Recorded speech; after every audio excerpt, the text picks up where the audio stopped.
हरियाणा चौपाल में आपका स्वागत है और मैं हूं आपके साथ लोकेश लकी जगवानी। खबरों की शुरुआत करते हैं विस्तार के साथ। हरियाणा के 55 वर्ष पूरे होने पर मुख्यमंत्री मनोहर लाल ने चंडीगढ़ में प्रेस वार्ता की और इस दौरान उनके मंत्रिमंडल के दूसरे सदस्य मौजूद रहे। सबसे पहले सीएम ने प्रदेशवासियों को दीपावली की शुभकामनाएं दी। इसके बाद अपनी सरकार के 7 साल के कार्यकाल पर उन्होंने कहा कि इस दौरान कठिन दौर आए, उनसे कम नुकसान से निपटे। समस्याओं को कालीन के नीचे नहीं छुपा सकते, उनका समाधान करना ही होगा, क्योंकि गंदगी से बदबू तो आएगी ही। इसीलिए समस्याओं से निपटना जरूरी है। 25 दिसंबर तक हर घर में नल से जल पहुंचाने का लक्ष्य सरकार ने रखा है। 18 जिलों में काम पूरा हो चुका है। 29.5 लाख घरों में अब तक पानी पहुंचाया जा चुका है। प्रदेश में कल 31 लाख घर हैं। सीएम ने कहा कि हर गलत कार्य को उनकी सरकार उजागर करने का काम करेगी। हर साल सीईटी की परीक्षा ली जाएगी। सीएम मनोहर लाल ने कहा कि हरियाणा में पेपर लीक और नौकरियों में फर्जीवाड़ा करने वाले गिरोह को जड़ से खत्म करने का काम किया है। इसके पहले भी पेपर लीक होते रहे, लेकिन इनको दबा दिया जाता था। हमने ऐसा नहीं किया, आरोपियों को पकड़ा। आज से 3 दिन बाद आने वाला है दीपावली, इसकी भी आपको सबको बहुत बहुत शुभकामनाएं। मित्रों, आज के अवसर पर हम सब लोग इसलिए एकत्र आए हैं कि हरियाणा दिवस एक बहुत महत्वपूर्ण दिवस हमारे लिए वर्ष भर में होता है, जब हम अपने हरियाणा की 55 वर्ष की यात्रा और उसमें भी 7 वर्ष की हमारी यात्रा और फिर आगे के लिए हरियाणा की एक सोच, एक कल्पना। जैसे देश के प्रधानमंत्री ने कहा कि अमृत महोत्सव के समय हम अपनी आज़ादी के 75वां वर्ष ये मना रहे हैं, तो जो 75 वर्ष में किया है, साथ में आने वाले 25 वर्ष इसकी भी रूपरेखा हमारे दिमाग में रहनी चाहिए। हमने सस्टेनेबल गोल्स इनकी जो बात की है, तो कुछ लक्ष्य निर्धारित करने चाहिए अगले 25 साल के भी।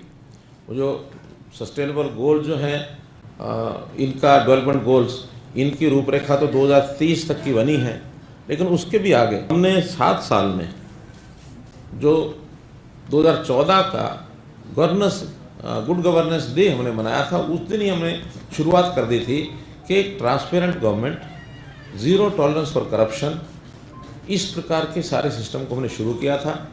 सीएम विंडो हमने इस दिन शुरू की।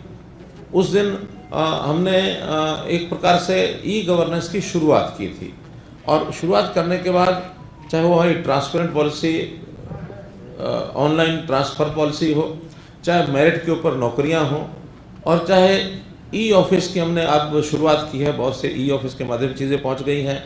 रूट लेवल तक सर्विसेज कैसे पहुंचें, चाहे वो अंत्योदय केंद्र हैं, सरल केंद्र हैं, अटल सेवा केंद्र हैं, उनके माध्यम से ऊपर से नीचे तक कितने ही रिफॉर्म्स हमने किए हैं। अगर वो रिफॉर्म सारे गिनाने लगेंगे तो बड़ा लंबा समय लगेगा। आपके सामने कई बार हमने वो विषय बताया है। हमने मिशन मेरिट को तो लागू रखना ही है, फिर भी इसमें और कैसे सरलीकरण कैसे हो व्यवस्थाओं का, और योग्यता को कैसे हम सुनिश्चित कर सकें कि योग्य व्यक्ति। बहुत सी शिकायतें नकल की, पेपर लीक की, पेपर आउट की, ये पिछले दिनों में हम लोगों ने सुनी है। पहली बात तो है कि ऐसा नहीं कि पहली बार हुआ और पहले नहीं होता था, पहले भी होता था, लेकिन इन चीज़ों को कोई उजागर करने नहीं देता था, कोई करता भी नहीं था। हमने तो आगे बढ़ करके स्वयं इसके ऊपर संज्ञान लिया है कि अगर कहीं भी पेपर कोई आउट हुआ, लीक हुआ, तो हमने 2-2 पेपर कैंसिल भी किए हैं, रद्द किए हैं, पोस्टपोन किए हैं, दोबारा फिर लिए हैं। भले करोड़ों रुपया उसके ऊपर हमारा खर्च भी होता है, लेकिन कहीं भी इस विषय को और बिल्कुल भी बर्दाश्त नहीं किया जाएगा। इस पेपर लीक और पेपर आउट के विषय में जब ध्यान में किया गया, तो ये कई स्टेट्स के अंदर ये चीज़ें फैली हुई हैं। बहुत बड़ा एक ग्रुप है ये, और इस ग्रुप को पकड़ने में अब हमारी पुलिस ने बहुत काम किया है।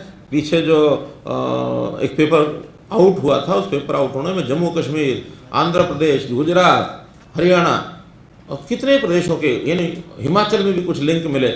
ऐसा एक सुनिश्चित एक गिरोह बना हुआ है। इस गिरोह में 48 लोग हम पकड़ चुके हैं और पिछले दिनों के अंदर लगभग 40 लोग और पकड़े गए, जो नकली जो रिक्रूटमेंट कराने के लिए और नकली अपॉइंटमेंट लेटर। जल जीवन मिशन में हर घर में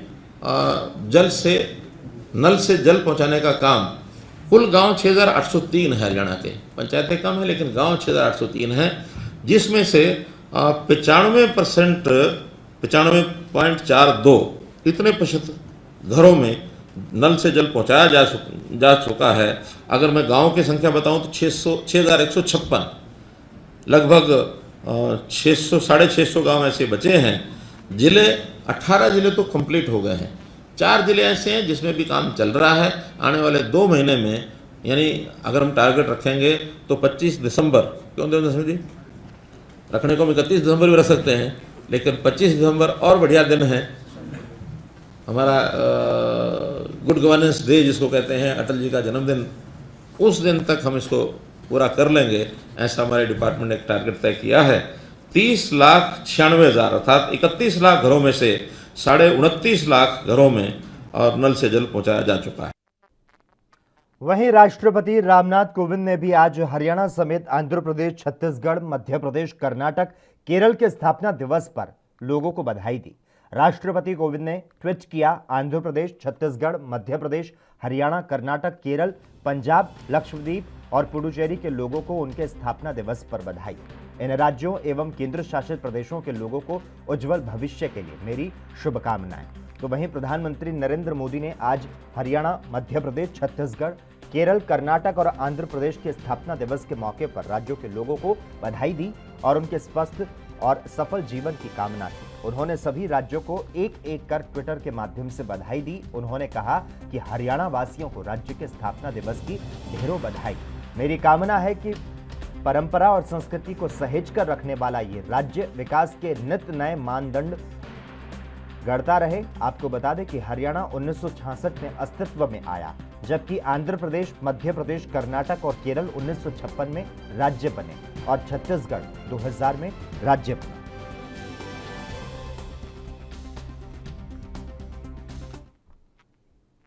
वहीं हरियाणा के डिप्टी सीएम दुष्यंत चौटाला ने प्रदेशवासियों को हरियाणा दिवस की शुभकामनाएं दी। दुष्यंत चौटाला ने कहा कि मुझे गर्व है मेरे हरियाणा प्रदेश पर, जो खेल, खेत, रक्षा, शिक्षा, तकनीक, रिसर्च आदि सभी क्षेत्रों में आगे रहते हुए देश के आर्थिक सामाजिक विकास में सबसे ज्यादा योगदान देते हुए विकसित और मजबूत भारत के सपने में अग्रणी भूमिका निभा रहा है। आपको बता दें, आज ही के दिन यानी कि 1 नवंबर 1966 को हरियाणा राज्य का गठन किया गया। तब से लेकर देखा जाए तो आज की तारीख तक हरियाणा में अनेकों और काफी बदलाव आए। आज हरियाणा भारत देश का एक ऐसा राज्य है जहां के लोगों ने विश्व पटल पर अपनी प्रतिभाओं के दम पर अलग अलग क्षेत्रों में अपना और राज्य का लोहा मनवाया।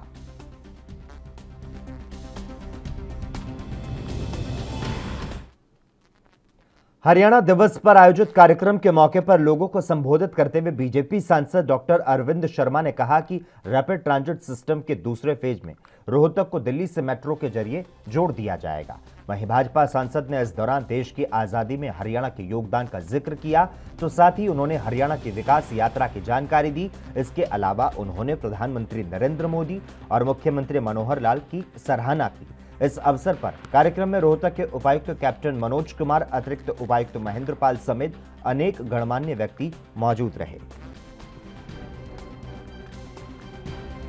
तो माननीय प्रधानमंत्री नरेंद्र मोदी जी को मैं आप सब की तरफ से बधाई दूंगा, धन्यवाद भी दूंगा कि आज उन्हीं के नेतृत्व में आपने देखा जो कोविड की महामारी जो चली 1.5 साल से ज्यादा, उस महामारी की लपेटे में देश रहा। अब भी उसकी दस्तक लगी रहती है कि कभी भी दस्तक दे सकती है तीसरी लहर, लेकिन माननीय प्रधानमंत्री नरेंद्र मोदी जी के प्रयास से आप देखेंगे 100 करोड़ डोजेज का लक्ष्य पूरा करना कोई छोटी बात नहीं है। तालियां बजा करके माननीय प्रधानमंत्री नरेंद्र मोदी जी का स्वागत है। और इसके साथ आप देखेंगे हरियाणा भी पीछे नहीं रहा। माननीय मुख्यमंत्री मनोहर लाल खट्टर जी के नेतृत्व में पारदर्शिता की बात, नौजवान साथियों के लिए जो सबसे बड़ी बात, नौकरियों में जो पर्ची और खर्ची की जो बात चलती थी, आज हरियाणा के अंदर बिल्कुल पारदर्शिता है।